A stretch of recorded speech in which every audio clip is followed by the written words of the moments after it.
20 anos de idade comecei a campear, pegar boi nas capoeiras, nos mates derribar, botar careta no bruto, botar chucar e soltar.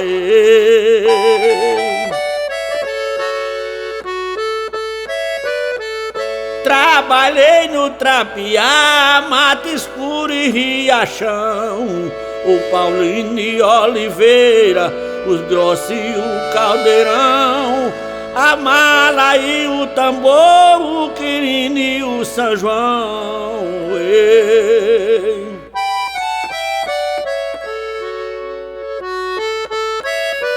Montei bem no pombo roxo, dourado, monze e pecado, cardilac, ureinha, dominó e cobiçado, mucuri, Rio Negro, checheu, radar e chachado.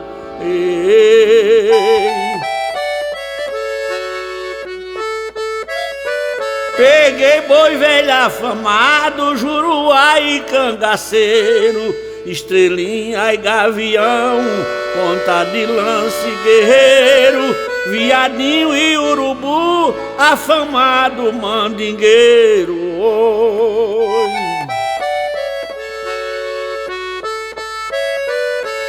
Tive grandes companheiros nessa minha profissão, Zé Augusto do Cajá, Biozinho do Caldeirão, Tião Regis de Salgueiro, Luiz Preto e Renatão.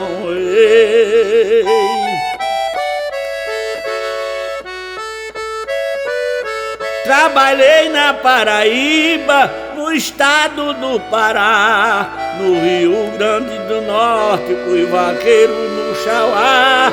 Trabalhei no Piauí, Maranhão e Ceará.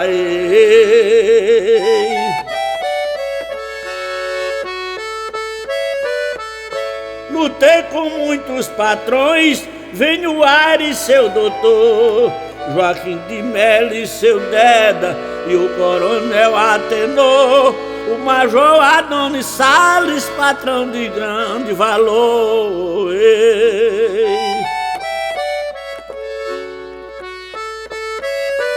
Já terminei de contar minha vida do passado, dos tempos que fui vaqueiro, jovem disposto afamado. Hoje só resta as lembranças de um vaqueiro bom de gado. Erroi!